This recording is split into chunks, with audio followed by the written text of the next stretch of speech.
Hey everybody, you're listening to Classic Kiss presented by the Soundcheck. As always, I got my two co-hosts, Tyler. What's up, everybody? Beau. How's it going, everyone? And then we got a special guest today, Mr. Garrett Carter. We got two Garretts on the show. So go ahead. Only one will survive. Right. I'm gonna let you go ahead and plug your podcast because it's a really cool show. I actually was on an episode a couple of months ago, probably more like 3 or 4 months ago now, but time is a construct. Oh yeah, for sure. My podcast is Night Fright. We talk about horror movies, but we kind of just use it as an excuse to have a friend on and just bullshit, and then we get to a horror movie pretty much. Hey, right. It's dressing. Like the main thing is just two people bullshitting while my producer Derek just is frustrated with us. But somewhere along the way, we talk about horror movie we really like. Garrett over there was on the Ginger Snaps episode, which is a very good episode. Very interesting. Yeah, we come out every week. We're on Spotify and the Apple podcast app. Awesome. The later ones are good. Listen to the later ones. My early ones, I don't like so much because we're just figuring out sound and just having people on and getting drunk and bullshitting. Dude, and our first episode was a fucking tragedy. We had to record that first episode 4 fucking times because the audio either just kept getting fucked up or it was like it just stopped recording because I was recording through FL Studio, which is what I use for like my music stuff. And I just ran out of room on my SSD because I didn't realize it wasn't recording to my hard drive, which has like 2 terabytes of space on it. And so we had to fucking just keep recording. So like that show is like done across 2 weeks or something. Not 2 weeks. It was 2 days. It was like, 2 or 3 days. And it was just like little bits and parts here, little bits and parts there. And I had to splice it together. So I definitely understand, like, you know, the first couple of episodes of your show is just going to be like, what's going on? I feel like that actually helped us get better quicker because we did so many episodes very quickly. Yes, we did. And like I think it's Texas Chainsaw Massacre. Like I wanted to do some hits out of the way because like that will get people to like listen as if you do, you know, hit the hits real quick. And like there's a Texas Chainsaw Massacre episode where I did 3 before, like because we do them in blocks, and like I'm trashed by the time we got to the Texas Chainsaw one, and I've never gone back and listened to it. I just woke up the next morning and I was like, this episode sucks dick. I disgraced a classic piece of American cinema. Yes. Like not even a horror movie, like American cinema. Yep. Like, yeah, we'll have to go back and listen to that. No, don't. Go to the only early episode I plug is we did Sleepaway Camp. That one I think is really fun. Nice. Because that's just like one of my favorite films of all time. And that's the first one I have Kitty on. Oh, and nice. That's a good episode. But yeah, jump into like the 40s and 50s. Just hit my mic. It's all good. All right. This shit happens all the time with us. So I use my hands on an audio format. It's great. Yeah. Same. See, I feel like if I'd have been in his shoes, I'd have been like, fuck, it could have been Leprechaun that I got shit-faced for. That's great. I have told many people that do listen to the show, Leprechaun is like when I run out of movies. Like if this show's on episode 250, then I'll do like Leprechauns. Right. But like, which is fair. Fuck Leprechaun. I'm just going to level with it. I hate Leprechaun. No, I agree. Because like, I feel like the first one's and like they just kind of get shittier. I don't think I've seen any of them all the way through. I mean, like Sci-Fi Channel when I was a kid, I was like, oh, I want to say it's the third one. It might be the second, but I think it's the third where they're in Las Vegas for I don't even remember the reasoning behind it. He's like, and it's 3, and there's no reasoning. There's no reasoning. Yeah, they're literally just in Las Vegas, and at one point he breaks into a fucking pawn shop and kills the owner of the pawn shop trying to get his gold back. But he kills him with a pogo stick. So literally the dude's laying there and you're confusing. You're confusing it. That's the first one. But he does it first one? He does it in 1 and 3. He kills a pawn shop owner in both of them. Why do I know so much about this series I fucking hate? Oh, that's amazing. Well, speaking of shitty movies, the reason why we have our good friend Garrett on here is because we're reviewing Kiss Meets the Phantom of the Park. And depending on where you lived when this came out, it actually was called Attack of the Phantoms in Europe and Kiss Phantoms in Italy. So there's like 3 different versions of this movie. And I'm kind of glad you asked me where a good like place to watch this movie was yesterday, because you found one on Vimeo, and that's the one that I rewatched, and I was like, oh, this is technically Attack of the Phantoms, which, like I said, so you didn't get the porno music. No. So the one that released in the USA that was like straight to television, whatever, it doesn't have any like Kiss original music in it, except for like the songs that are being performed around like during the concert scenes in the movie. But in the version that you watched, which is Attack of the Phantoms, they like splice in like Kiss music from their solo albums, which had actually been released like right after this movie, because Attack of the Phantoms came out like, I want to say like 6 months to a year later or something like that. I think it was about a year later. Okay, about a year later. So they spliced in some like solo album music material that does not fit at fucking all, which I'm sure when you were watching, you were like, what the fuck is this transition music? By the way, it does not fit at all. I just got to get this one off my chest real quick. I have actually seen this movie before. Oh, yeah. Back in like the Wild West days of YouTube. Yeah. Where like you literally like there's a golden period of YouTube where you could just get on there and just like punch in full movie, and it's there. Yeah. Before they got really savvy about making sure that shit's not there. So I had watched it, me and my friends, and then I had watched the European version. And so I'm hearing this transition music of these Kiss songs, and then I'm like, this is not the version I had watched. Like, I do not remember, I don't know, a fucking Peter Criss like acoustic version. Like, it just.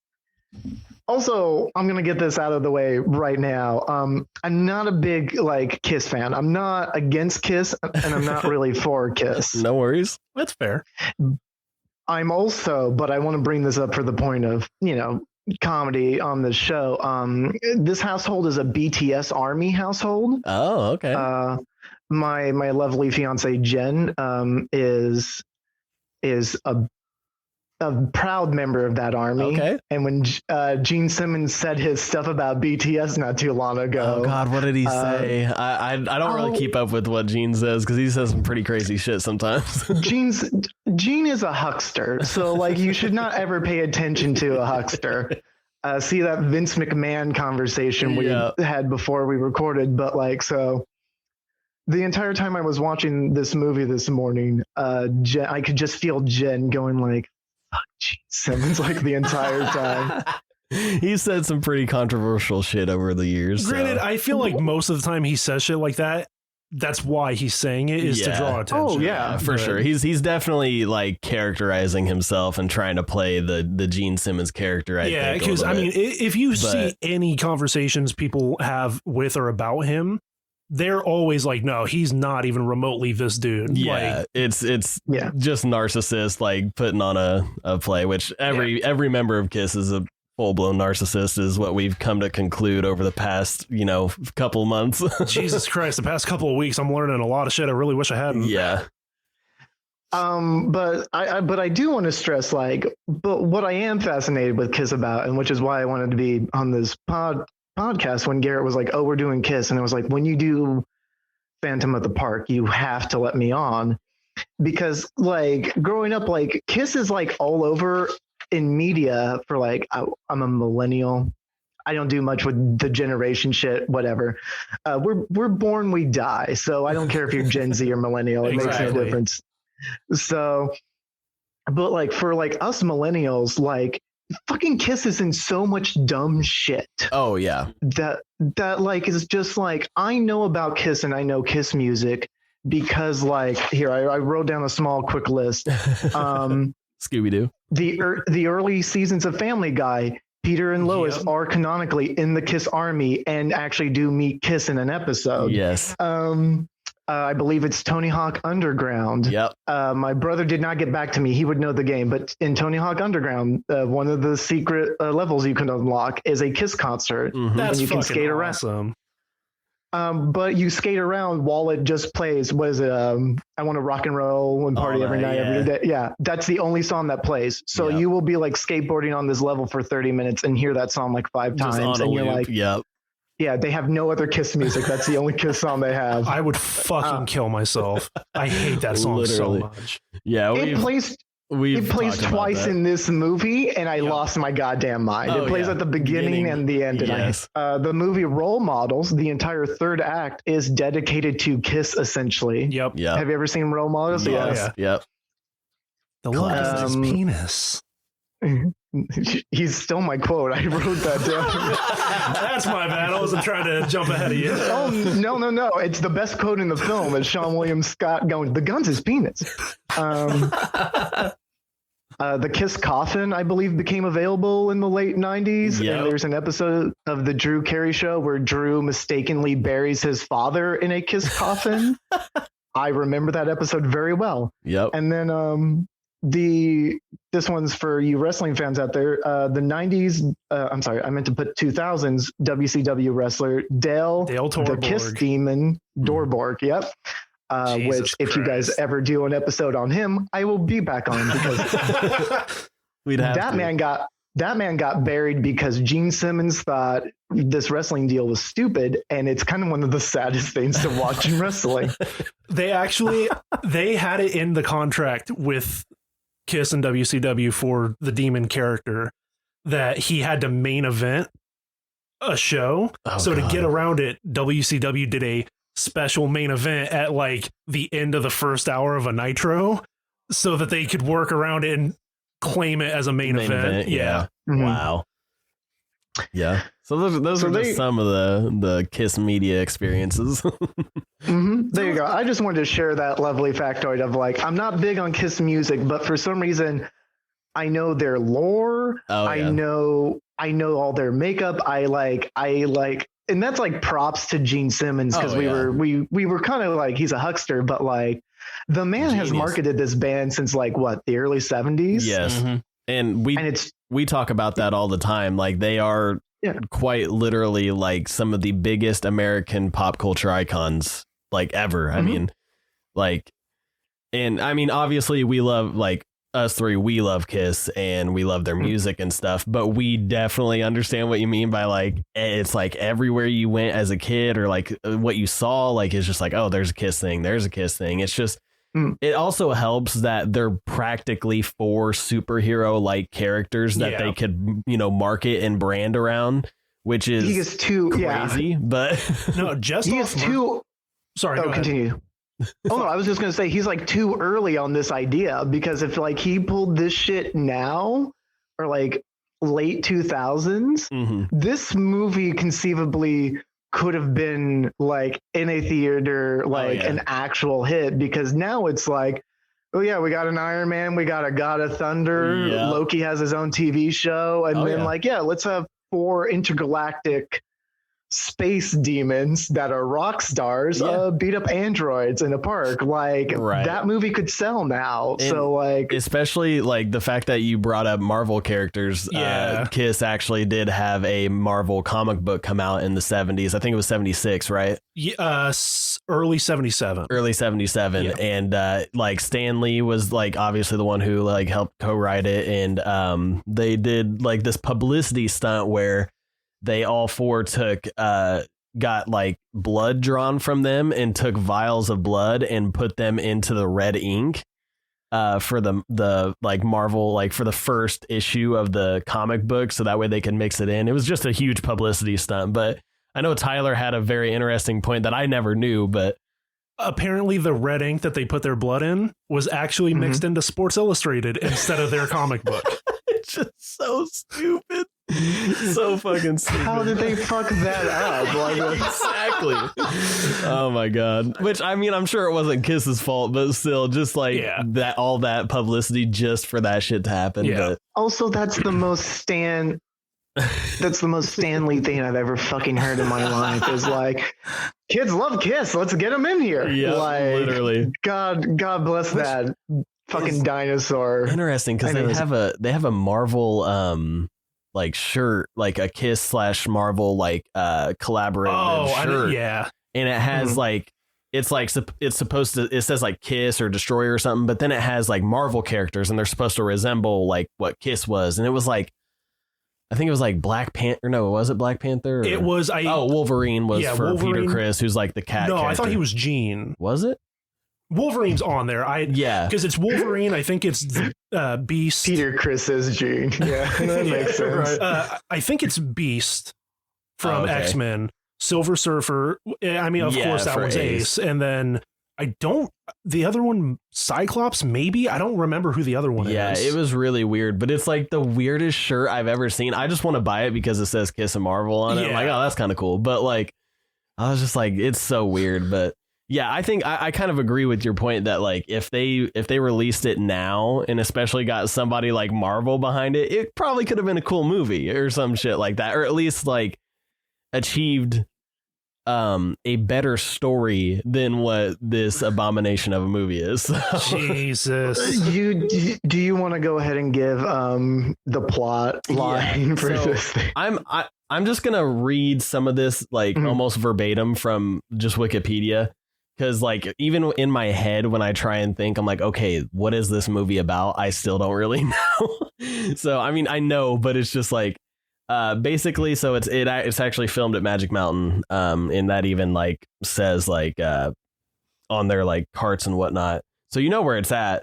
And there's this character, Abner Devereaux, who's like this evil mad scientist, and he's the one who's built the park from the ground up practically, and he's upset that Kiss is coming in to play a show, and the bookkeeper for the amusement park is like, no, these people are going to bring us in a lot of money, and like we need them to come in because we're just losing customers, we're losing tourists and all that different stuff. So they're bringing in Kiss to try and generate some money, I guess. And basically Abner Devereaux sets this big plan that he's going to like he keeps like turning people into animatronics, because I think what's her name? Melissa, who is like the main, girl actor, protagonist, whatever you want to say, call her. Main very loosely. She appears in 5 scenes. Right. And so her boyfriend Sam, who works for Abner, I guess he goes missing for a little while, and she goes and she tries to, find Abner Devereaux and ask him stuff, or ask the bookkeeper stuff as well. And he basically is like, yeah, people who have been working under Abner Devereaux, they've like gone missing, or they haven't really come back, or some shit like that. And so basically what he keeps doing is he keeps taking these assistants of his and making animatronics out of them by like attaching like, I don't know what you would call it. Oh, the diodes. Yeah, like the diodes to them, so that way he can control their moves and stuff like that. And that's like his big master plan, is that like these lifelike animatronic people, which are actually real people just being controlled by him, is going to like be a revolutionary thing to the world. And he gets upset that Kiss is coming in. And so he makes basically full blown clones of these of Kiss. And he basically unleashes them on Kiss, or he unleashes a bunch of his animatronics on Kiss, and they have to fight him and all this different stuff. And then there's like talismans. I don't even know. It's hard to like put it into my brain. Because like the talismans are supposed to be the source of their power. Yeah. And so Devereaux's trying to get those to give the animatronics their fucking powers. Yes. Because I don't want to jump in. I don't want to jump right into the end. But like, okay, let's break this down real quick. Okay, he creates lifelike Kiss clones, right? Yes. Yeah. And he sends them to go play the concert. And I understand. I think it's Paul that has the line when they're in the cage, and he's like, oh, they're going to start a riot and destroy the park, and they're going to blame us. Yep. Why?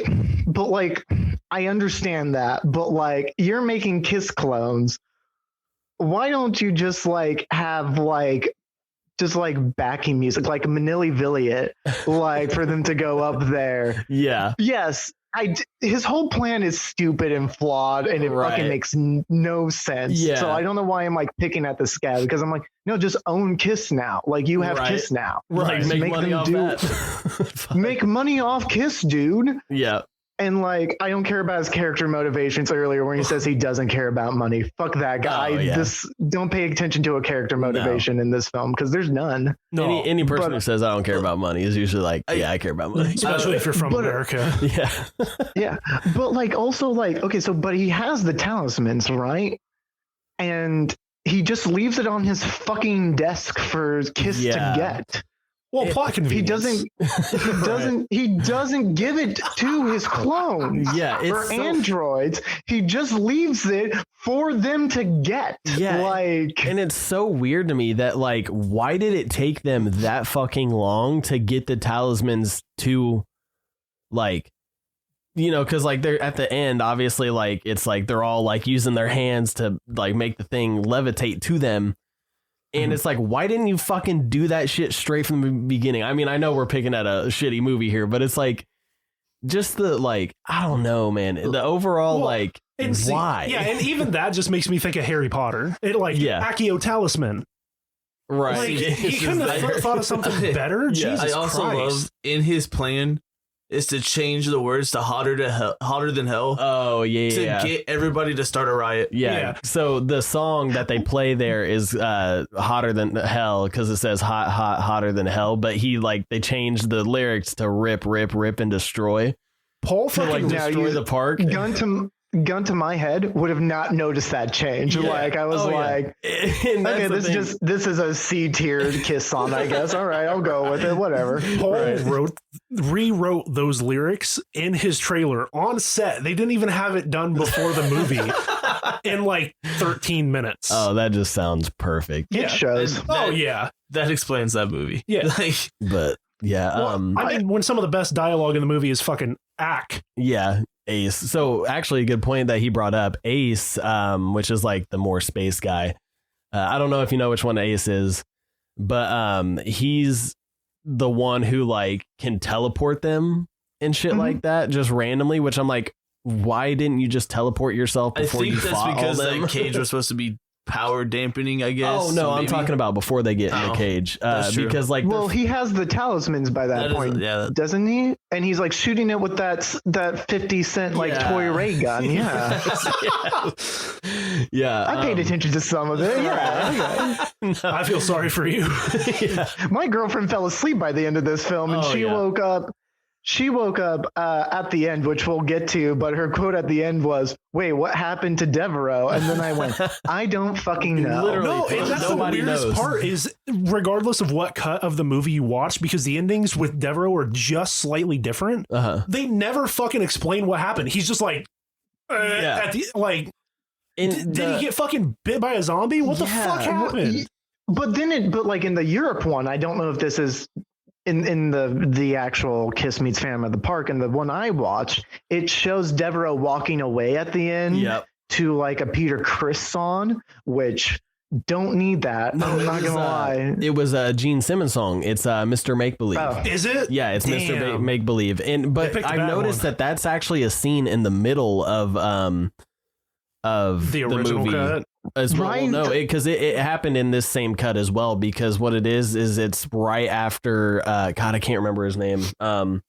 The Calvin, the money man. Yes, Calvin. After Calvin basically tells Abner, he's like, you need to take a break, like for your own good type thing. And he's like, because it's when they're setting up the Kiss concert, and then Abner walks away at the slowest fucking pace I've ever seen in my life. Literally, he's taking like half a foot step, and it's just like the most long, like the longest drawn out sequence of a fucking film I've ever seen. I'm like, what the fuck is going on? And then it cuts to that scene right after where he's like walking underneath the roller coaster and shit. And then they replay that at the very end. And I'm like, why did you, what? it gives the feeling that if you were watching this film, it gives the feeling that like the old white haired, like zombified Devereaux that they reveal in the chair at the very end,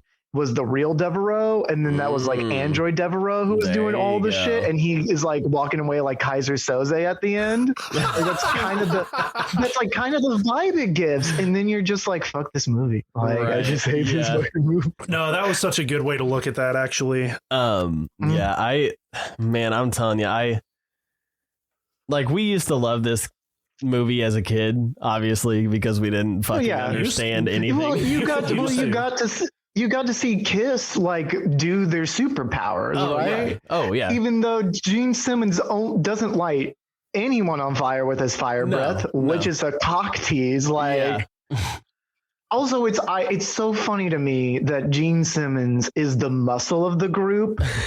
When he's like 150 pounds soaking wet like Jewish man in like goth makeup, and it's like the funniest thing ever to watch him like power slam androids. I'm like, I fucking love it. It's great. No, I definitely one thing that I do like about this movie is that they kind of play to their characters a little bit, whereas like Gene, like his character and like actually in Kiss like is like the demon, and he's like supposed to be this just like all around beast monster guy, and Ace is more of like a like they call him the Space Ace for a reason. He's very like spacey type guy, like into like super like, you know, future technology type stuff. And then obviously Paul with his star, he's like the Star Child, and I like how they play with those kind of concepts. And even Peter, I mean, like if you watch his fight scenes, he's more of like one of the quick guys, like kind of like a quick cat, but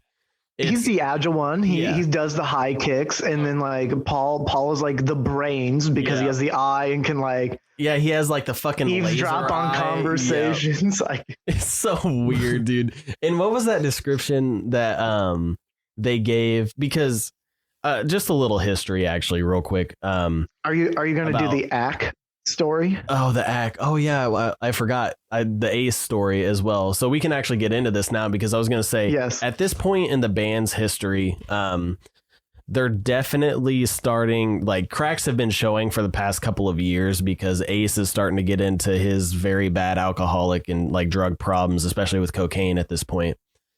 Peter as well with cocaine. And then Gene and Paul, I mean, Gene's a sex addict, and then Paul is just full-blown narcissist. So whenever you put like all this shit together, it's just obviously not going to last. And that's why a bunch of bands don't last, is because they're all full of usually just narcissists and have obviously all their issues and whatnot. But at this point, they're kind of like, this is where they really start like falling apart. And they just got done finishing Alive 2, which was a sequel to their first live album, and to kind of give them some very much needed time off, because from 74 to 77 or 78, they had released 6 studio albums and then 2 live albums. So 8 total albums, and in a 4-year span, practically, or a 3-year span, 3 to 4 year span. So they were overworked. Like Kiss is one of the hardest working bands I've ever seen in like in the history of me looking through music stuff and whatnot and listening. So they're tired and exhausted from touring and recording constantly, and it's starting to take a toll.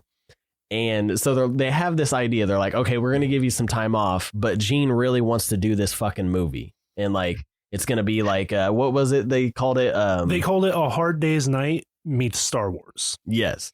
So that's what they like sold this movie as to like Kiss. Yeah.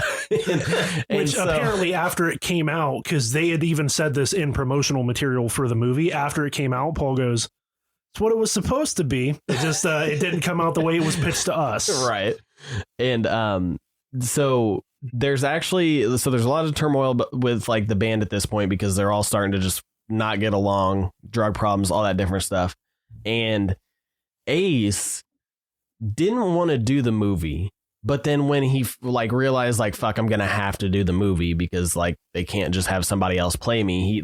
He showed up on set. He was given his script, and literally he had like a couple of lines where all he said was act. Like that's his laugh. He's like act, like thing. Kathy from the comic strip. Yeah. Yes. And so he got pissed as fuck, and like didn't he like storm out or something? I mean, you might know a little bit better. Yeah, and because so what they had done was they had the screenwriters come in and spend like a week with the whole band so that they could kind of get a feeling for what they were like as people and write around that.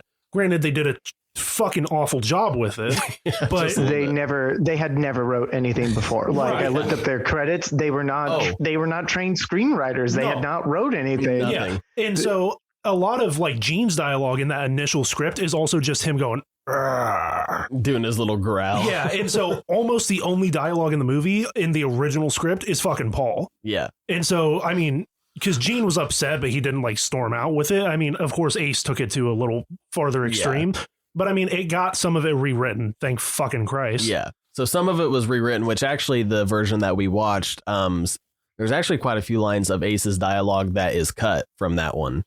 That they cut. Like the original version has just a little bit more. It's not much, but yeah. And so that's the whole Ace story, where like the whole act thing, like that, they still kept those parts in the movie. They just gave him a little bit more.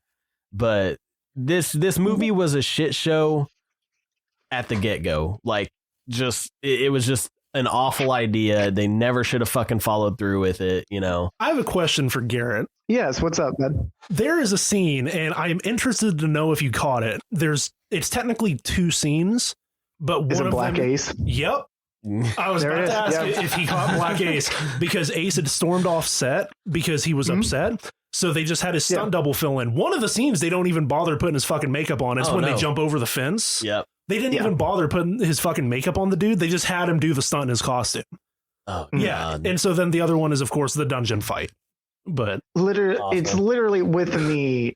Black Ace is the scene from Once Upon a Time in Hollywood that's now a meme, where Leo just goes and points at the TV. Like Black Ace is that level of thing. When I see him, like Black Ace. But I have been jonesing. Like in my script, I have I do a printout of like the cast, and I like make like rough notes. But next to Ace's name, I have wrote Black Ace because. Thank you for bringing that up. Right. But yes. Yeah, it's worth watching this movie. It really is. Just to go. Because it's that level of like shoddy, like we have $2 million. Magic Mountain's only letting us film here if we make sure you can see the name Magic Mountain. And Kiss is our lead, so fuck it. Just get it done. Get it in the can, go home. Which, go ahead, Ty. Do you know where they were actually originally? It was the first idea for the park that they wanted to shoot at. Do you know where it was? Because it's close to home for us. Where at? Kings Island. No shit. Yep. Really? I didn't know that. That was the original one. And then they went, hey, we want to shoot a movie here. And Kings Island went, no. Just straight up, no. We know this shit's going to be awful. Kings Island's in Cincinnati, right? Yeah. Or am I it's somewhere in Ohio. I just don't remember where. It's somewhere in Ohio. Because my senior trip, we went to Kings Island, right? And this was the lamest senior trip ever, because like we blew all our money on like prom and parties and shit. We did not think about a senior trip, right? Mm-hmm. So the summer before, my mom had to go like to Ohio for a work thing. So my parents, like my dad took us to Kings Island for a day while my mom was doing this like work thing. And so for senior trip, they're like, oh, we're going to Kings Island. And I was like, fuck, I was just there over the summer. God damn it. Is it a nice park or? It's no, like if you like, I'm not an amusement park guy. Like I don't know if you could tell by my horror posters behind me. I like it when parks like do like the late night, they close down. Yeah. And it's like, Haunted Village or some shit like that. Yeah. And like I get to run around, people try to scare me. Right. I like that. I'm not I'll go on a roller coaster, but I'm not a roller coaster guy. Yeah. So parks are with me. Same. But so we go to Kings Island and it's fine, but a tornado touches down in Cincinnati that day. Jesus. God. So it's raining sideways and we're like, okay, we can get out of here. So everyone just get to the car. And me and my buddy Ethan, we're the cross country and track captain. So me and Ethan were like, foot race, and Ethan is like, yes. So like we're sprinting to the bus and it's raining sideways in Cincinnati. And I stop because I go, wait a minute, we actually can't see where the bus is. Like you can't see more than like 5 feet in front of you. So I go, Ethan, and he goes, what? And then I hear a smack, and he ran right into the bus and knocked himself out cold. Oh, shit. Oh, that would have been great to see. No offense. He was legitimately knocked out for half of the bus ride back from Cincinnati to Bismarck. Like he was legit cold cocked, like out, like he ran right into the fucking bus at full speed. There you go. Thank you for bringing up Kings Island. I love that story. But Kings Island, I've never been there, but it's their money is Snoopy bucks. I don't know if they changed that, but when we went, it's little fake dollars with Snoopy on them. Because they are owned by the same company that owns Cedar Point. And so like Cedar Point's kitty area is Snoopy Land. And so I think Cedar Point has their like own and part currency that's the same kind of like Snoopy Bucks thing. Oh, that's cool. Nice.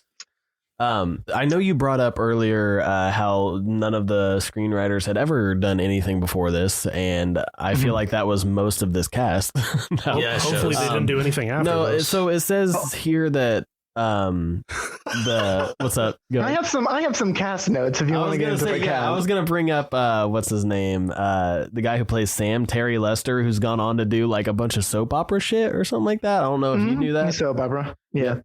A lot of these people are soap opera or TV credits. But the three I want to really touch on is one of the security guards, the one with like the eyes. He's not the one that gets his arm broken, but he's like the comic relief guy. Yeah, that's Brian James, who's a character actor, and if you I know him from a bunch of like shit like Cabin Boy and Tales from the Crypt, but if you ever watched Blade Runner, he's the guy that's like Time to Die to Harrison Ford. Oh, okay. So wow, that's him.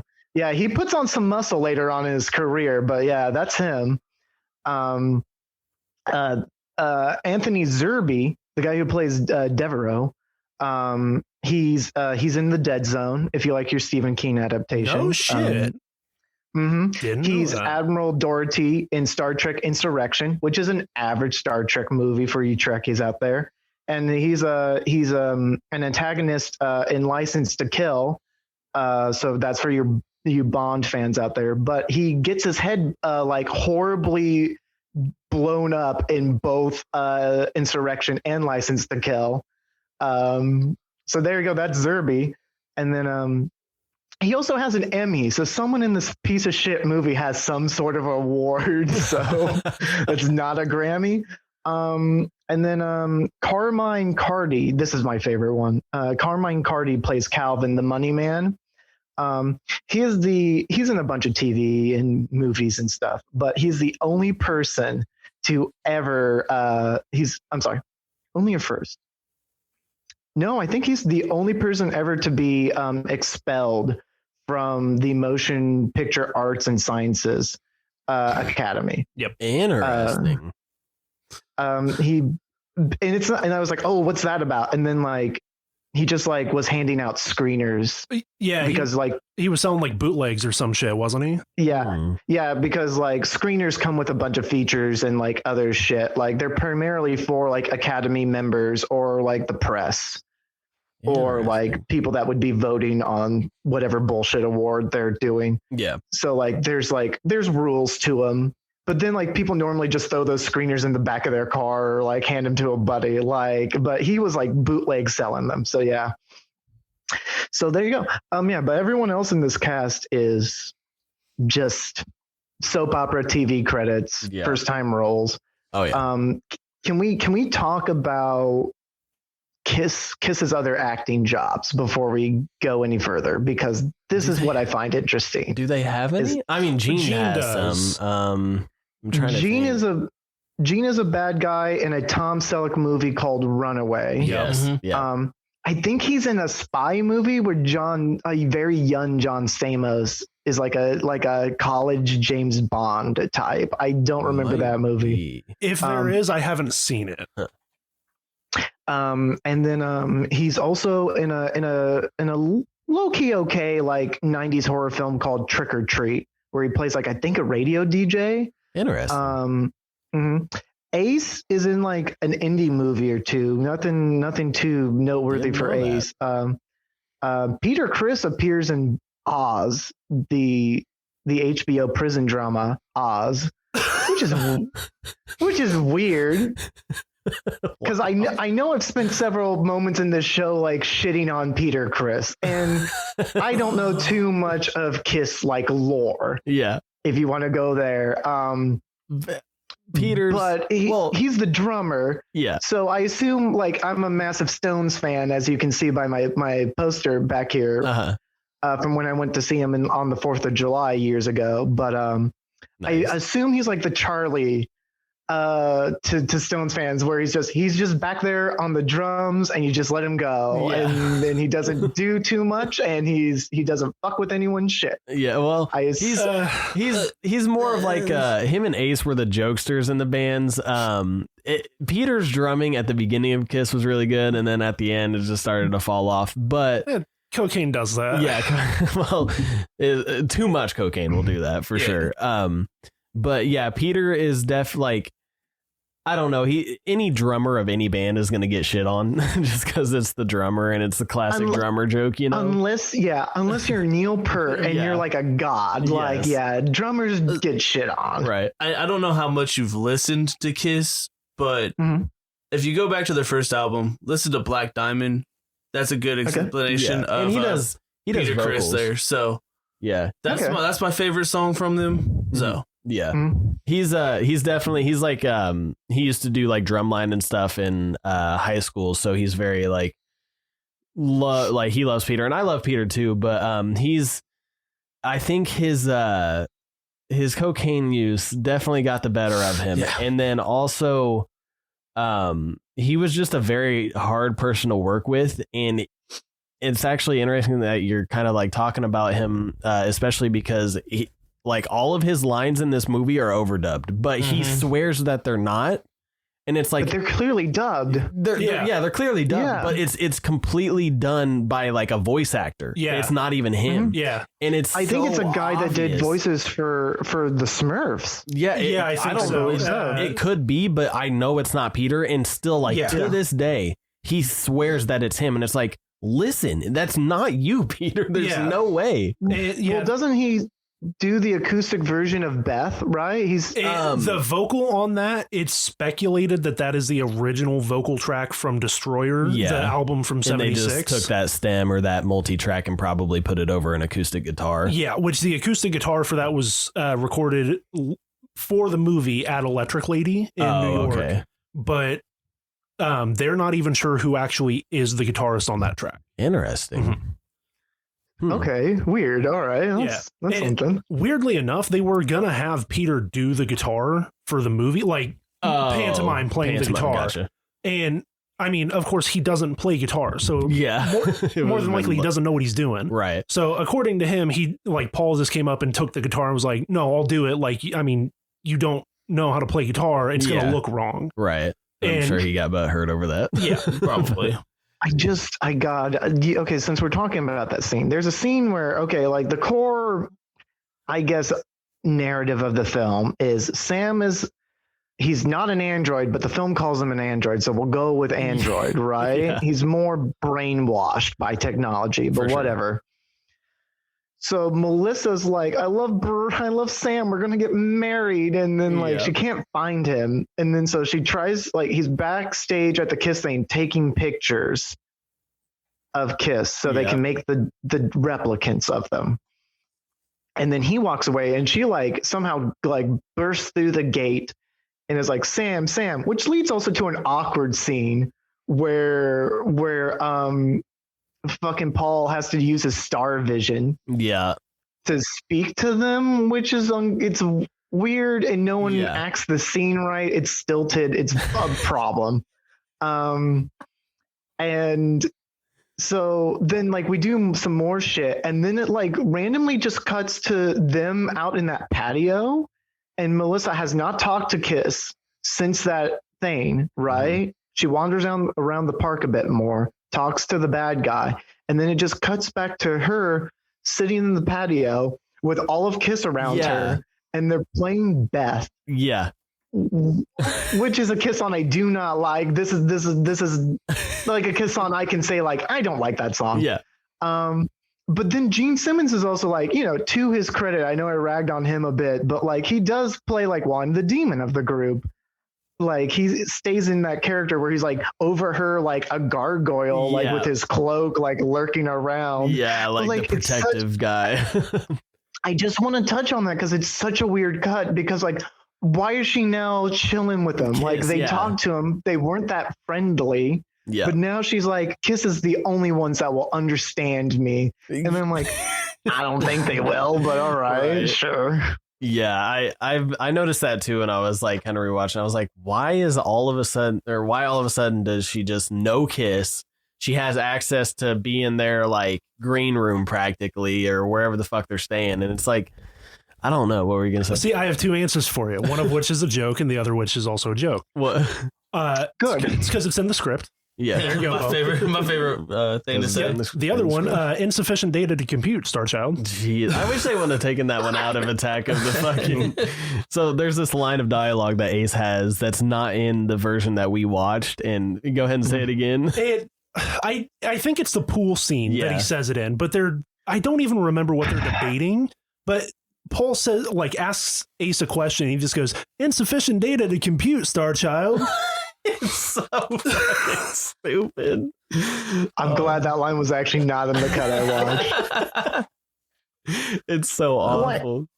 That whole pool scene also was just odd and weird and like, no, like they would arrest Gene Simmons. Like they would not like it's just the acting in this film, like, okay, let me get to the director because this is a weird thing because like you're like, okay, well, stuff isn't blocked correctly. Like you can just tell like performances are just weird and just really don't feel in sync with each other. It really does feel like people are in different movies at a point. Oh yeah. And you're like, so they like, because once again, I don't know if we covered this or not. Hanna-Barbera produced this movie. So you're like, okay, maybe Hanna-Barbera got one of their animated directors to just do this thing. And he's not really used to live action. This is directed by like Gordon Hessler, who's a German-born director. He's a fucking protege of Alfred Hitchcock. Oh, wow. So like he like worked with Hitchcock and learned under him. And like he did 3 Vincent Price movies like prior to this. And if you adjacently like know like some like of like Price stuff, and you're like, well, Price was like, you know, some of his movies were schlocky and cheap. It's probably one of those. A bad Vincent Price movie is way better than whatever the fuck this movie is. Like, so like it's just like I just feel like the director didn't know Kiss because like I read a quote from him where he referred to them as the Kiss. So that just really feels like he didn't understand Kiss, and it mildly felt like he was just like, fuck it, get it in the can, let's go. Like, because there's scenes where Kiss are just like standing like around people, and like you can tell like Calvin like has to like squeeze in between them because he's like, okay, well that's not where you're supposed to stand, but I will just get right through. Yeah. All right, let me get around so I can deliver my fucking line in the spot, Gene. Like it's just like they stand so awkwardly, and like you can tell they've never acted before. Oh yeah. Because coming from a dude that like had all of his friends like try to shoot like a show together, if people haven't acted, and this is me also included, you'll be standing there going like, shit, there's a thing rolling on me. What is my next goddamn thing? So like you hold your body in weird ways, and then on like playback, you're like, I look like fucking Golem. Like I'm just like hunched and I'm like trying to move my legs appropriately. So like, these are things I notice in bad movies is like, you can tell really who's never acted before or not by just how they're like holding their body and like how they speak.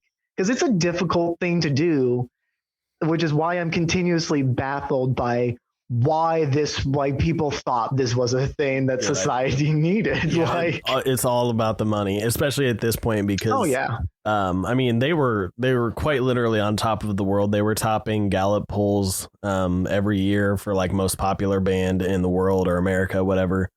And their merchandise sales were through the absolute roof. Like, there's actually like a couple of separate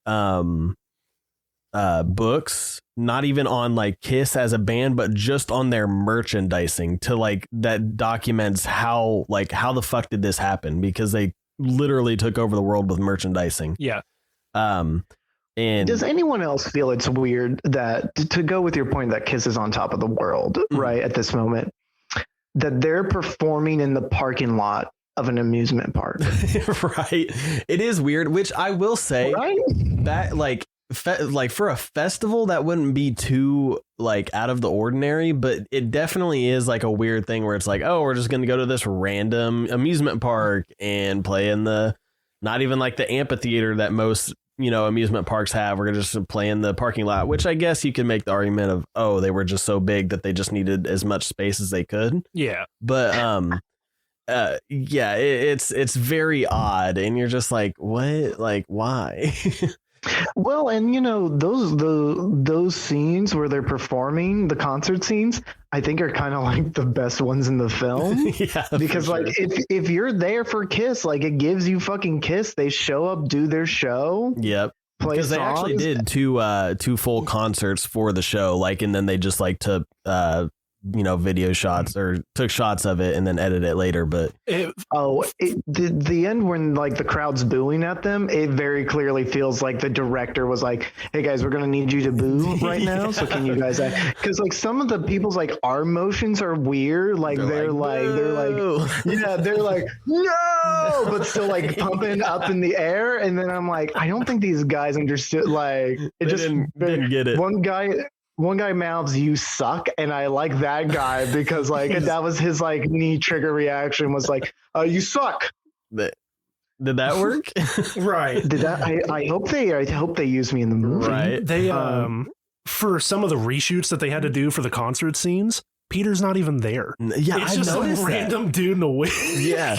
It's very obvious because like if you learn, like, I never noticed. Like. Once again, like when you've spent your life watching shit movies, you can notice little tricks. Oh yeah. Like when people like we rewatched like Fast and Furious movies to go see 9, which sucked. Don't see it. Really? Sorry. You mean John Cena didn't save the franchise? Honestly, dude, he was the best part of the movie. And when you're watching it, surprise me. Wow. When you're watching it, like you're just like, Vin Diesel's tired, Michelle Rodriguez looks tired. Like they bring Han back just to be like, Han's alive. Like they don't really do anything with Han. I haven't seen like anything past 5. So I mean, how do you explain Han coming back? Honestly, like fucking died. How do I feel about? Well, how do you explain it? How do I explain it? Yeah. Their way of explaining it's fine for a movie, right? Okay. Kurt Russell saves his ass, so you're just like, whatever. But like Han's like the Tokyo Drift's the best Fast and Furious movie because like it's the one removed from all of this bullshit, and I think it functions fine. And Han is a very charismatic character, and he's a very good actor. And then like I'm just like, just give me a movie where Han's doing shit. I don't fucking want this shit. This has become a tangent, and I'm sorry. I'm full of them, but like. There's a scene where Vin Diesel is fighting these guards in like a well like system thing, and he's like pulling chains that's like destroying the concrete walls of the area. And then he takes a dude and like breaks his back over, like he lifts him up and then breaks his back over the guardrail. Oh, like Jason fucking Voorhees. Like it gets insanely violent for a film where Dom goes like all of Vin Diesel's dialogue has family in some way, shape, or form. Yeah, of course it does. And like it's a parody of itself, and I get it's a parody of itself, but like, dude, like when John Cena's in the film, like I'm like, this feels like a fresh character. I want to see what's up with this guy. And then yeah, continue. Just by I don't even know what the word is that I want to use, but just the fact that he's in the movie is like, oh fuck, thank God I don't have to deal with like the rest of this movie. I can at least enjoy this guy for a second. Which as soon as you started mentioning like them in the well or whatever, I immediately thought of Bane in The Dark Knight Rises, and then he just goes, he lifts him up over his head. That's why I did this, because I was like, oh my God, it's just fucking Bane all over again. Next, he's gonna just like hold a dude over his head. First, I will break your body. Then I will. I can't do the Bane voice, but shit. So don't restart my computer now, please. I'm in the middle of a rant. Fuck it. I love laptops. They're great. Oh yeah. Hey, you're doing shit. You want to restart? No. There's 7 applications open. Shut up. So, no, but like, okay, so in that well scene, I'm sorry to make this a Fast and Furious podcast, but like, people can hear me bitch about this particular moment because it's my favorite part of the film, because Jen yelled something and it's great. Because I'll run my mouth during a movie if I hate it. Like, that's not uncommon for me, right? Right. I grew up watching Mystery Space Theater 3000. They ruined me. But to get Jen to yell something is like, that's how you know a movie's not good. And like, there's the well collapses and he like almost drowns. And there's this like very beautiful, like I say beautiful scene where like Vin Diesel like is like reliving all these flashbacks that you have been seeing throughout the film. But like it puts it in the context of like, oh, it's Dom's ego that did make John Cena the villain. Like maybe Dom's ego is one of the antagonists of the series. Like it's a very beautiful kind of poignant thing in the film that the film did not deserve to have. Like it's like it's so weird for it to have. But like both me and Jen are like, this is genuinely a touching moment in this film. Right. And then like Michelle Rodriguez pulls him out, revives him. And then like the characters are having the somber moment and they're like thinking about packing it up. They don't know how they're going to do it. And Michelle Rodriguez walks down the stairs and she says something about like, it's because of where we're from. Or it's like some weird dialogue that doesn't go with the scene. And Jen audibly in the theater went, oh, fuck you. Like just like loud enough for someone else to hear. And I was just like, God, I love this woman. And I hate this fucking amazing. Movie. So there you go. That's my review of Fast and Furious 9. I will have to check that out. John Cena walks up. Yeah, just straight up. God, man. Well, I don't even remember the dumbass thing I was saying before it went on that. I blacked out. I know we were talking about Peter not even being in some of the shots for the concert, which I do want to say real quick. Some of the shots for the like we talked about how there's different versions of the movie. I think in the Italian version of the movie, it has a music video of Sure Know Something, which is a Kiss song. It was one of their singles from Dynasty, which was released in 79, right? Mm-hmm. So this movie was released in 78, right? Mm-hmm. So yeah, it would have been not one of the first two versions. It probably would have been the third. Is just randomly spliced into the middle of the movie. And the best part is so like Kiss does this like thing where each like kind of landmark album, they change their costumes. So like they had ones for like kind of the first couple of albums, and then they switched for Destroyer, and then they switched for Love Gun, and they wear their Love Gun costumes in this entire movie. But when you splice that video in, since it's from Dynasty, they had different costumes from Dynasty. So it's them in completely different costumes, look completely fucking different. Clearly not at the same like concert, and it's just like, what the fuck are you guys even doing at this point? Like, yeah, and it'd be one thing if they just had different costumes. These aren't even remotely close. No, they're like they all have like these costumes literally look like, oh, a fashion designer came in to try and do Kiss. You know what I mean? And it's just like the fucking, I don't know. Yeah, they've all got like capes and shit. Yeah. Like they all have accenting colors. It's so weird. It's so dumb. Yeah. So anyway, sorry, just go on with your point. I just wanted to point that out. It's just my point was it feels like such a lost thing right now. Whoever's listening to this is going to be like, great, we did all that for this. It's just when when you're watching Fast 7, like there's that behind the scenes drama where The Rock and Vin Diesel are like about to murder each other, right? And they like are like in 2 scenes together at the beginning and end. Just like watch that scene. You can always tell like the camera specifically on Vin. Now it's on Rock.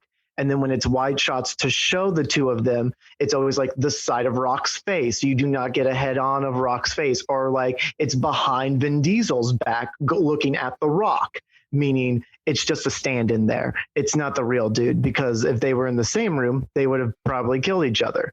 But what I'm saying is like when you watch a lot of bad movies, always pay attention to like, this is why I kept like harping on like Kiss's staging and their emotions and everything. It's like, it's so awkward when you just like watch their movements and watch the framing of a scene, because it matters in like the storytelling of a movie.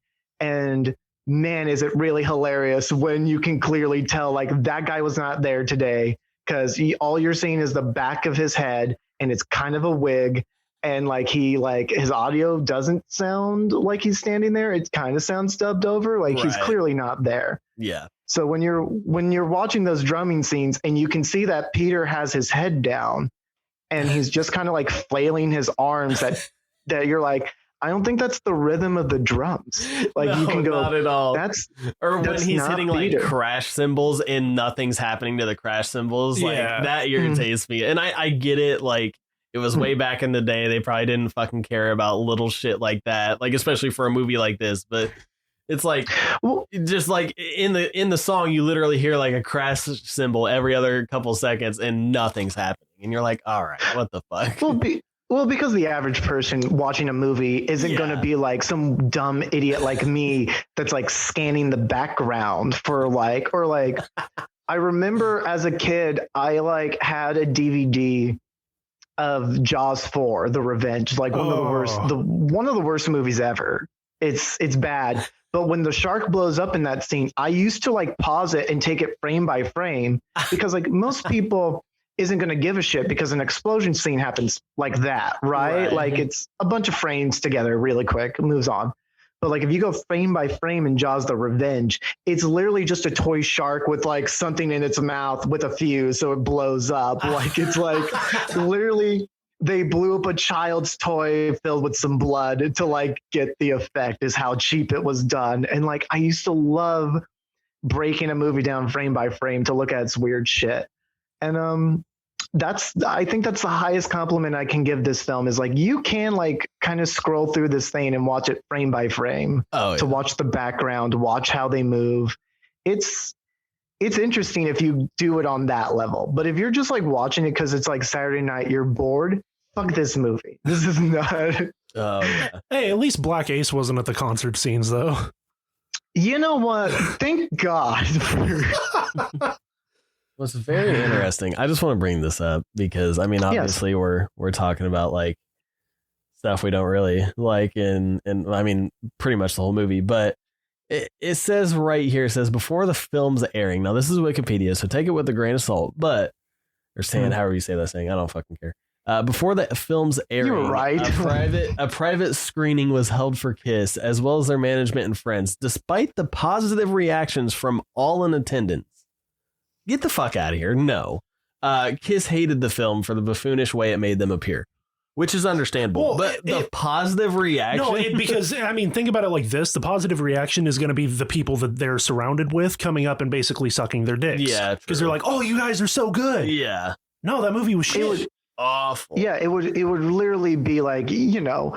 My dad likes the bad shit I filmed because he's just like, look at it, my son made something. So like, yeah, family's like, Gene, it's great, man. I'm glad you did it. Like, and that manager, of course, is going to be like, boys, no one's going to give a shit. It's good. Just don't worry about it. And then there's 4 guys on a podcast. Speaking of Villa Coin, 40 years later, that's just shitting on it. God, fucking Paul, if you're listening to this, he's like, your performance may have been the worst. Like you had the most dialogue, and it was not good, buddy. I can tell I'm he was sorry. really uncomfortable with his dialogue too. Like it's just like it's have some emotion. Well, it just goes back to that thing of like, you can tell because he's just very stilted in how he's talking. There's no rhythm to any, but it's like has a faux rhythm where it like cuts back to Paul, Ace, and Peter as they're all saying a thing in that pool scene. Like it's supposed to be them doing zingers and quips. And then it's just like, are they the androids now? Because it kind of feels like fucking robotic. Like it's not good. Also, I just want to bring this up. Sam, worst android acting I've ever seen in a movie. Oh yeah, like when bad. When you think android acting, you think like Arnold from the first Terminator or T2, and also Robert Patrick from T2, right? Like they're androids and they have a very fluid motion where it does seem mechanical, but also human-like as well. Like it does feel like a man pretending to be a human. Yeah. Sam is just like you can feel him going like, now my knees will bend as if I'm a robot. Like you can feel him doing that. And then like, and I don't want to pick on the actors in this film because I agree. This is a cheap movie and they're like, okay, you're an android. And I'm sure he didn't get no direction on that. He's like, I've seen robots in 50s sci-fi films. I guess I can walk like one of them. Like, but like, I just want to point out where he goes in there to get the talismans. Like it's the worst android acting I've ever seen. And he like takes the bookshelf and just like, he's just like, he's just punching books at a moment. And you're just like, what the fuck? Also the talismans, please. This is the thing. Like, once again, like I know space is like, I mean, kisses from outer space, right? Well, I know I wouldn't really say that. Like Ace's character is supposed to be like from a different planet of Jendel, but that's for the like pretty much it.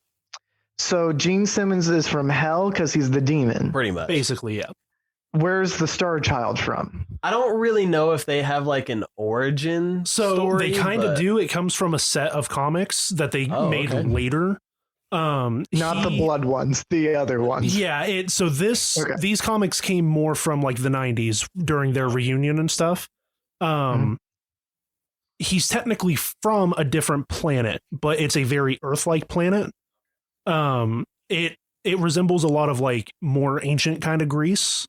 But I don't even remember the name of it. Interesting. But this is after the fact, so this wouldn't be like an inspiration for the movie of where he came honestly, from? They probably just plugged it in later as a way to make it make sense. Right. Huh. Interesting. So Peter Criss is just a cat? Yeah, pretty much from the jungle. Yeah. Okay. And like, this goes back to the Peter Criss thing. I don't want to keep picking on Peter Criss. I hope I'm not coming off too mean. We do all the time.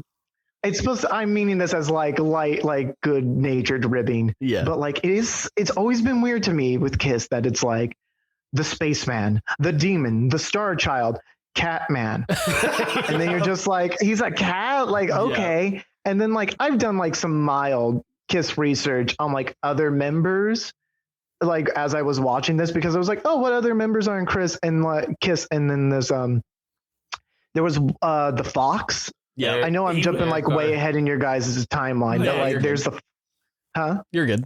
Yeah, the Fox, Garrett Carter, he was sadly rest in peace. Yeah, and he was actually Peter Criss's replacement after he was kicked out of the band. Yep.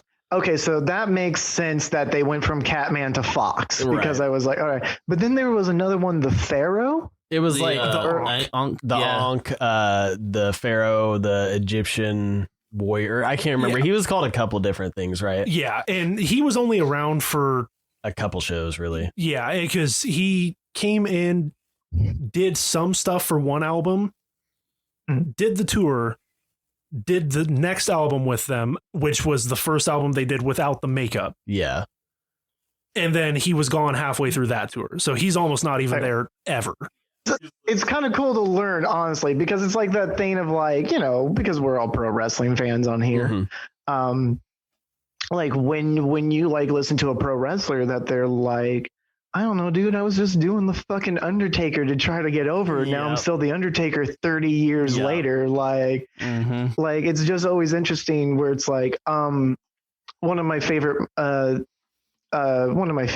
like directors of all time is Sam Raimi, and of course, you know, Evil Dead films, and you know, like I am rest assured that Bruce Campbell was like, yeah, I'm just Ash Williams. Okay, cool. And like, he never once thought, like, still to this day, nerds like me on the internet would be posting Ash Williams, Evil Dead 2 groovy art.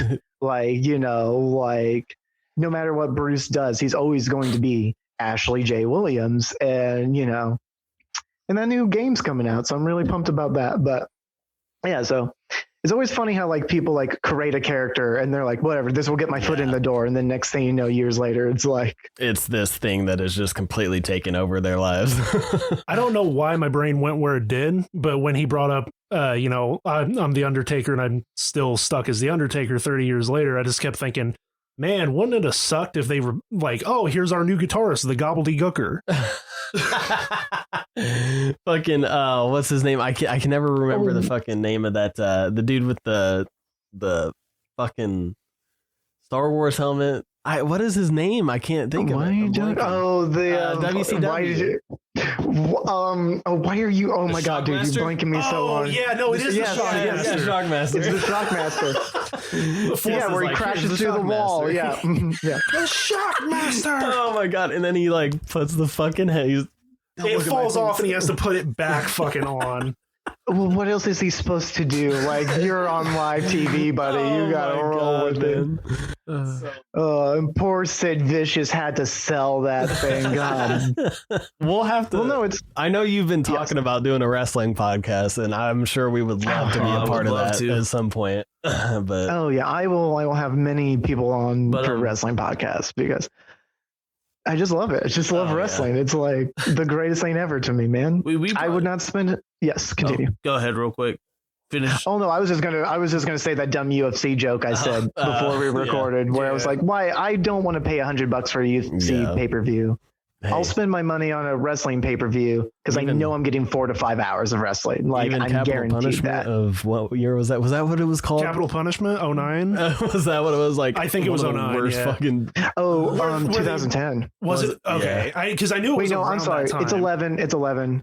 Because the next pay-per-view is the Money in the Bank where CM Punk won. Oh, okay. Because I knew it was between that time because I almost said 11. I went with 9 for some reason instead. But I always think about they just randomly made R-Truth the most lovable dude in the universe a fucking heel for no reason.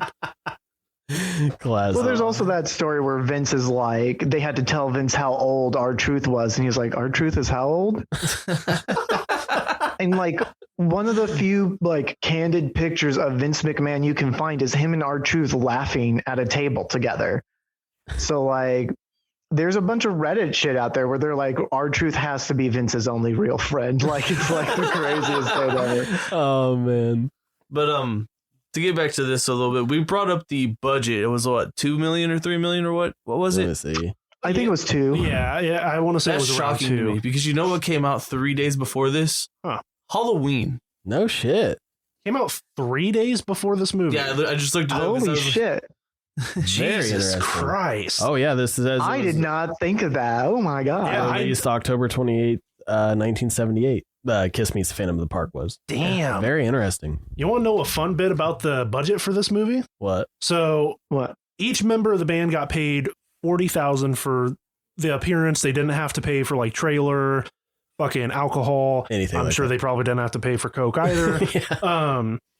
Bill Aucoin, the band's manager, got paid $52,000. So he made more than any member of the band did. And he also got 50% of the producer's net profit. Really? Yep. The devil works hard, but a producer will always work harder, guys. That is amazing. Wow. Like, producer is my favorite like tagline ever.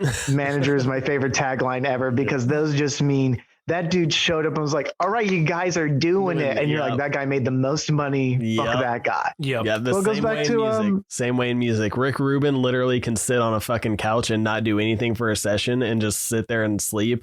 At the end of the day, he's like, good job, guys. Leaves and makes fucking millions of dollars. And you're like, awesome. Well, another one. Colonel, like it goes back to the days of Colonel Tom Parker with Elvis. Colonel Tom Parker rode Elvis into a goddamn grave.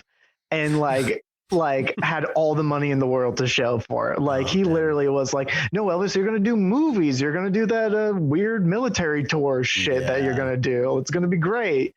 Like managers are the devil. And I'm sure there's a good manager out there. It's just, there's no stories about those guys because they're not assholes. Exactly. So. But it just blows my mind that they had a $2 million budget for this thing and they made shit. Oh yeah. Halloween's budget was $325,000, and that's a classic. Oh yeah. Well, this is a classic too. It goes back. It goes in the back wrong to way. Yes.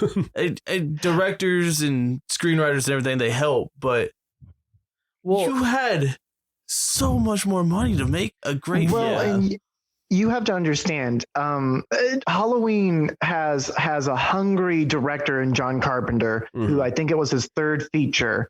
And like, that was the most money he had ever been given at that point.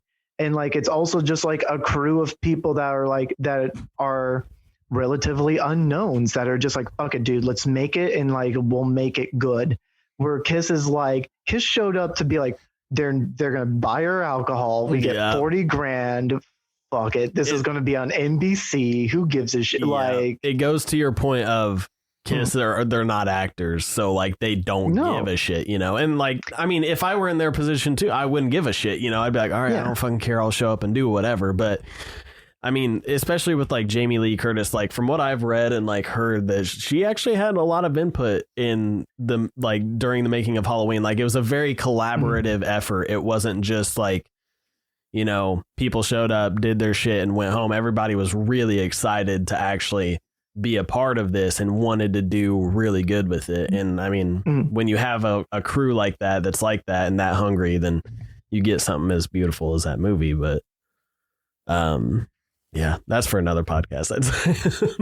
That's for my podcast. Yeah, I don't know when we get to Halloween, because that is in the behemoth. I would love to be on that one. Yeah, no kidding, dude. Beautiful. It would be a serious fucking drain on my goddamn. And like, listen, I have watched every Halloween movie at least 3 goddamn times. Oh yeah, all of us have. Say that. Yeah, I like Halloween, and I love like that's one of my favorite like franchises, just because I'm not as well versed in horror movies. Like I like them, but these two dudes are like they love that series. Like they're the ones who got me into it. So. I'm just half tempted to just break down Halloween into like a 3-part series where it's just like we like take different chunks or like tackle a different timeline. That's not a bad idea. Yeah. Because our current mode of like, you know, with Friday the 13th, and Garrett's going to be on a Nightmare on Elm Street episode here soon, is, you know, like, you know, we just take it one at a time and like see how it goes. But like Halloween is such a massive undertaking that like I think we have to like tackle it a different way. But that's for another day. That and I literally just was thinking about the film series the other day. There's another film series that's in the boat of just, it's too massive for me to fuck with like at the moment. Like I will wait till I have 100,000 listeners and then I'll fucking deal with it. But yeah. I just remembered because he had mentioned you guys were doing the Nightmare on Elm Street one coming up soon. And I had made the reference because it's got one of my favorite Freddy one-liners in it. Is the when we're doing the 4th one, right?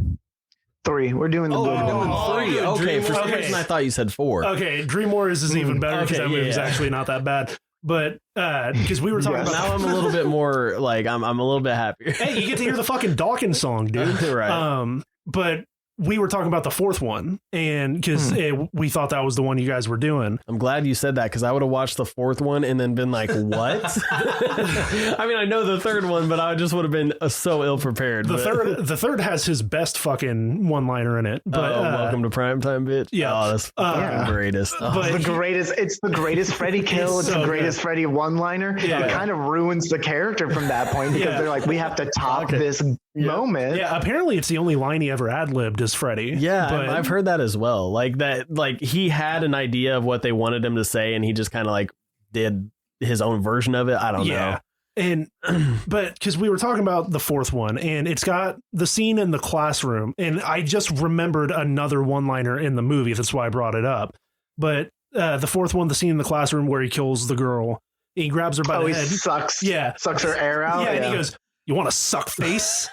But at the beginning of the movie has one of it's probably his most notorious one-liner. How's this for a wet dream? That's at the beginning of the fourth one, and I entirely forgot until just now. Yeah, how's this for a wet dream? Which they fucking reused in the remake, and it doesn't work. Yeah, the remake's a piece of shit. Like it is a bad movie. I actually used to really like it, and then I watched it a couple of years ago, and I was like, why did I like this? There are things that I like about it, but fuck, is it not good? Yeah, it's rough. It's bad. It's the opening 10 minutes is intriguing, and then it's just the original film, and then you're just like, if I wanted to watch the original film, I would watch it. Which is like, I don't like the Friday the 13th remake that much, but at least it like tries different things and like congeals a bunch of movies into one solid timeline. Like, it's trying shit. Right. Yeah. And like, I think it's a boring mess at a point, but like, at least it's trying. What do you the think Nightmare on Elm Street. What do you think of Rob Zombie's Halloween? I'm not gonna lie, I like it. I kind of actually do enjoy it, but it's I found it's like a school of thought thing with the Rob Zombie films. I don't like H2, but the first one. Yeah, H2 is a fucking mess of a movie. But like the first one, like, to go back to my thing of like, you hired Rob Zombie and you were like, no, make it different. And he makes it different. And I think the movie has its strengths. I think it's just like what you want from a Halloween film. Yeah. Like, I'm in the realm of like, sometimes a Freddy, to go back to Nightmare on Elm Street real quick, a Freddy is more interesting the less you know about him, which is why the later Nightmare on Elm Street movies suck dick. Yeah. Minus New Nightmare. New Nightmare is good, but whatever. We don't have time for that tangent. But like, Halloween is good when Michael is just Michael. Like, I do hold that Halloween is scary because you're like, what the fuck is this dude? Yep. Yeah. And then like the 2018 Halloween is excellent because it's like, no, fuck all that dumb bullshit lore they gave him. He's just back to being a wandering, killing nomad that people are like, Michael, say something, give us an idea. And he doesn't talk. Yep. And he just terrorizes these people. And like, that's good. But I do have to respect Rob Zombie creating a whole, backstory for like why Michael would be a serial killer. Liked it, but it was very interesting that like and I'll let you get to your point because I know you have very strong opinions about that. Like how we're just breaking down this movie. I think we've said everything about Kiss, Mr. Phantom of the Park. There's not much to say anymore. But that's one thing that I liked, especially back like when it kind of first came out. I was like, wow, it's very interesting that he went through like the process of being like, no, this is kind of why, like, not the only reason why he's fucked up, but he's bullied, and it kind of does that trope of like, oh, watch who you bully type thing. But like, that I did like that, how they were like, yeah, he even went to like a fucking, a mental ward when or obviously he's been in a mental ward in the original movie, but just it showed a more human side of him, which is kind of cool and different. But then again, it's like, I know, Tyler, if you want to elaborate on this, you feel like it doesn't need that. It's Michael just kills to kill type thing. Right. And that, in my opinion, is the thing that makes him what he is, especially in the original film, is that he's not a person. He's a concept. And so when you give him this backstory and you give him this sort of humanizing moment, it takes that away, and it just makes him this big dude that you can then punch in the face and fight back against. Oh, okay. Which is why I don't like it as much. It's why I think Freddy works so well, is because you can't fight Freddy. Yeah. Nothing you do to him can harm him. Right. And that's kind of the same with Michael in the original film, because, I mean, Loomis shoots him in the fucking chest 5 times and he gets up and walks away. Right. You greatest ending to any horror film. Oh, no, it's fantastic. But it's easily top 5 of endings. It's like right up there with the Invasion of the Body Snatchers remake, where it's just Donald Sutherland screaming at the end. Like, nothing will give your child, like me as a 10-year-old watching Halloween for the first time when my parents really should have been watching me, and like that ending where Loomis looks over the balcony and his body's gone. And then it just ends with the movie with his breathing over the locations you've already seen in the film. Like that still gives me goosebumps as an almost 30-year-old man. It's fucking priceless. It's so good. And so I kind of agree though with how you kind of summed up the Nightmare remake for the first Rob Zombie film, where it starts interesting because he's trying to do something different, and then it immediately devolves into the original film with Rob Zombie's dirty redneck persona added on top of it. And in my opinion, hellbilly is what you call it. And in my opinion, just dampers that. Okay. So I can understand that. I appreciate what he tried to do. I think Michael's the wrong character to do it with, but he tried something different. I second that. Yes. Very interesting. And like that's why I like true crime, right? Like people are like true crime's a big thing, right? We've always had a true crime culture in like the world, and now it's like hit its breaking point, I feel like. But like that's why I like my true crime shows like Last Podcast on the Left and all that stuff, because like when you get into the backstory of like a Ted Bundy or an Ed Gein, it like demystifies them and it takes the power away from these fucking monsters. Yeah. And it just makes you realize they're sad, lonely, small dick pieces of shit. Yeah. Right. And then yes, to back up that point is just like, when you give Michael this backstory, it does take away the power from the horror movie that is Michael. Yeah. So I like how I hijacked the Kiss podcast into Halloween. There wasn't much to hijack with this movie, so or with this episode garbage. At least. So hey, actually, you know what? I'm gonna just go ahead and say it. To get back on to the movie real quick. Yeah, it's just an awful movie, and I think we'll probably end this podcast soon. So I don't want to give away too much of you talking about Halloween or anything like that. Right. I want you to save that for your podcast. You know what I mean? But we're like 100 episodes away from Halloween. Fair. And by the way, the other thing I was thinking of is the Puppet Master series is the other one that's like I cannot touch this series. I do not have the time or the effort to really fuck with Puppet Master because that's 12 movies of varying quality. I'll have to check. It logically makes no sense. Have you ever seen any of the Puppet Master films? They're a lot. Some of them are genuinely fun, and then some of them are, pieces of shit. You told me about them before, Ty. Okay, so the way I kind of look at it is it's kind of like Friday as a franchise, where some of them are pretty decent, they're not that bad, and then some of them really make you just want to bash your head off a wall. Yeah, he is talking about the Ice Cube Chris Tucker franchise Friday, actually, right now. Not Friday. Yes. No, because some of the Friday the 13th get a little out there and aren't necessarily so enjoyable to watch, and then some of them are really great and just good times. Man, Puppet Master kind of falls into that same realm, but not nearly as famous. I'll have to check them out. Yes. Are they on Shudder? They're off of Shudder now. Man. No, you're gonna have to just go to like Amazon and shit to find them. I guarantee you can find a one box set of all 12 movies, literally not even like a box, just one case of all 12 movies on Amazon for like it's just $12. Really? It's just a jewel. It's just like a CD jewel case with one CD and it's all 12 movies burned on it because that's how, like, if you're a Puppet Master fan, that's how you just trade it. You're just like, I burned it all on here. Enjoy. Right. Like, damn, man.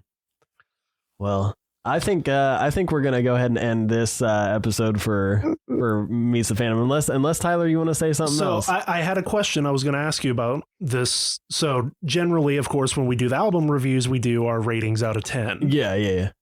We'll do, especially since we have a guest. Stars. Do you want to do our ratings for the movie?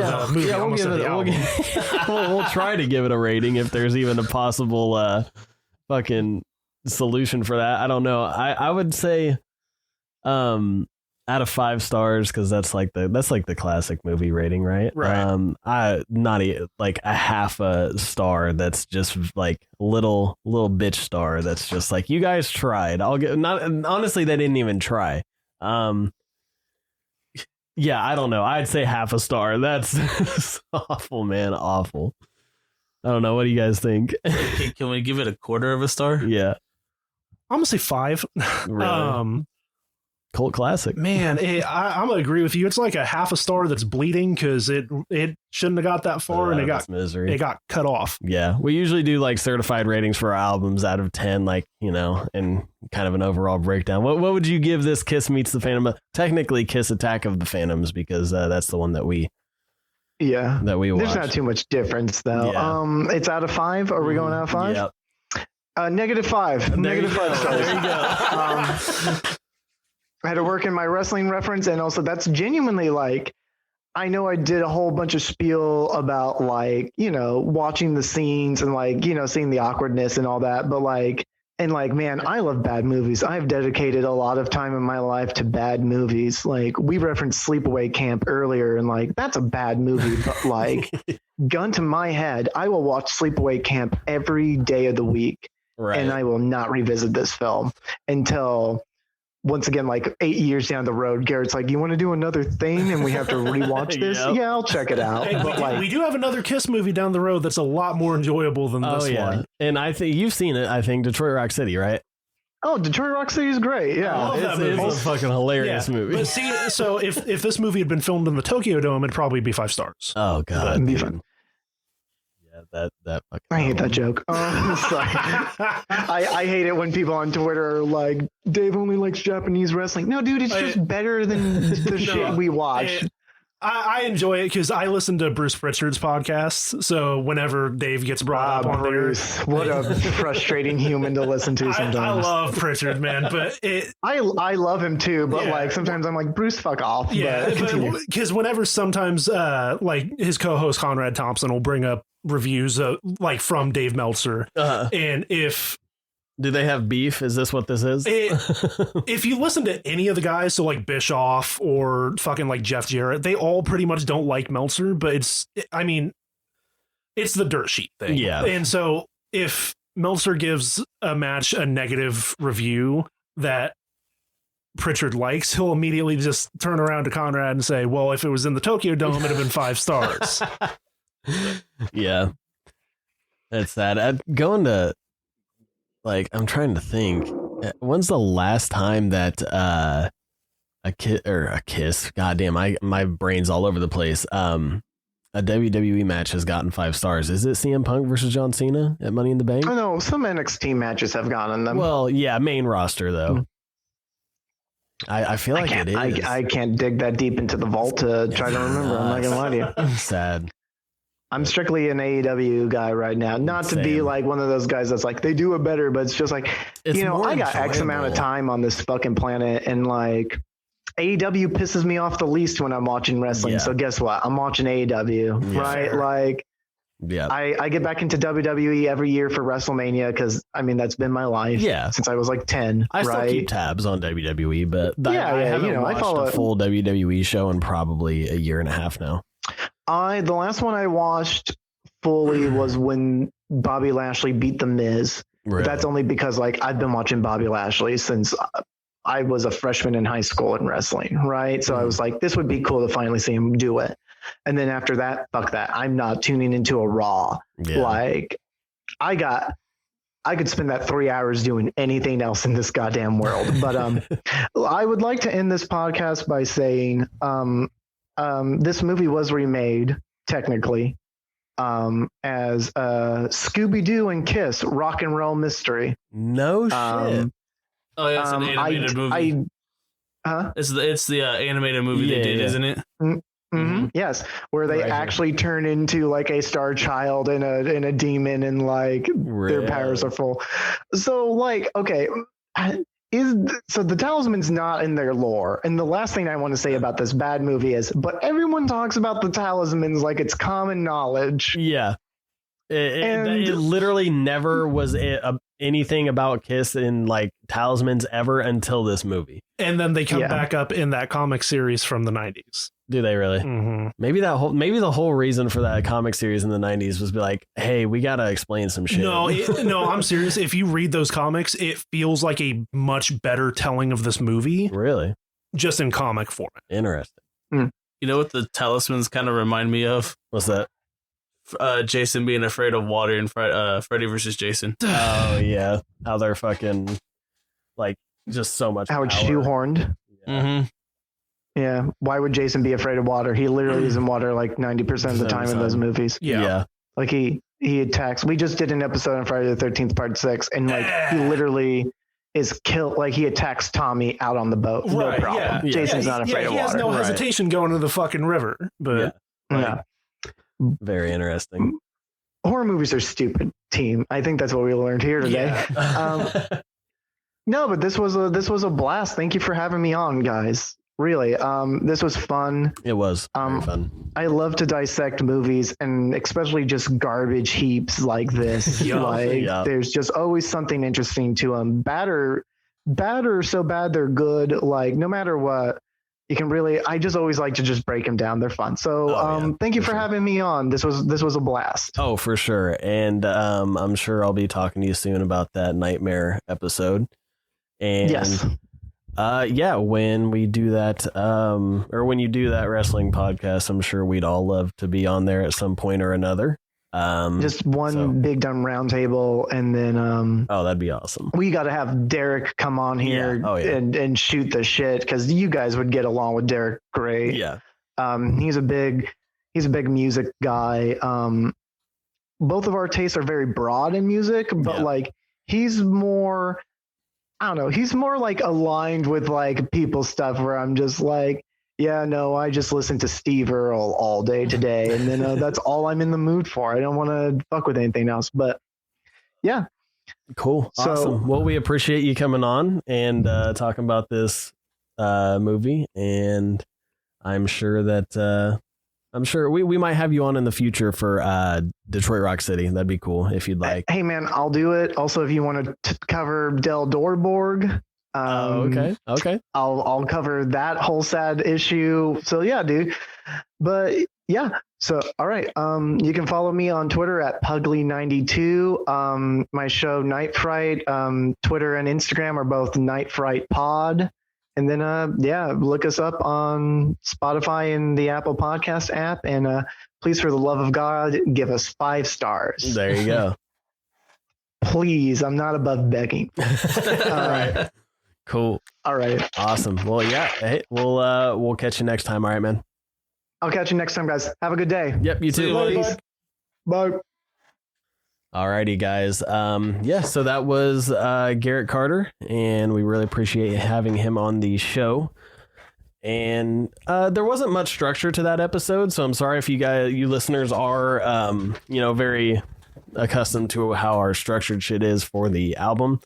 But there just wasn't, we've never really done one of those, and it's always fun just kind of shooting the shit with friends and not really going by any guidelines. So. Anything else you guys want to reference or talk about? We don't have much time. I'd say we probably only got about 5 to 10 more minutes, but go ahead, Ty. I'm dumb because I only remembered it as he was wrapping up to leave. The poster in the background that he had in his room, The Treasure of Sierra Madre. One of the songs featured in the Attack of the Phantoms cut of the movie. It's actually, that's the kind of sugar Papa likes from Peter Criss's solo album.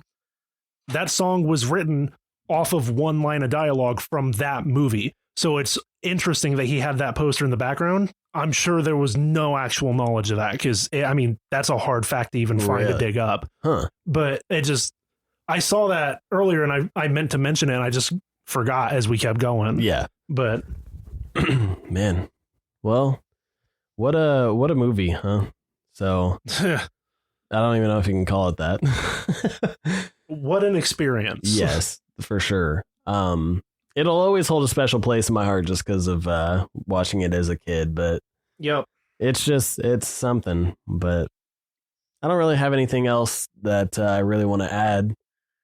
So, but yeah, just once again, if you guys want to go follow him, he said, his Twitter stuff, and both of his accounts or his podcasts on Apple Music, whatever you want to call it, iTunes and Spotify, same as us. So go ahead and go check those out. And we really appreciate you guys listening and tuning into this episode, even though it was kind of just a complete slaughtering of this movie. But Hey, you got to peek into what he talks about a lot with his Night Fright podcast, and then also with what we like wrestling. So that'd be a really fun podcast to do in the future. So cool. All right. Well, for myself, for Ty and Beau, as always, we hope you guys have a great week, and we will see you next time. See you.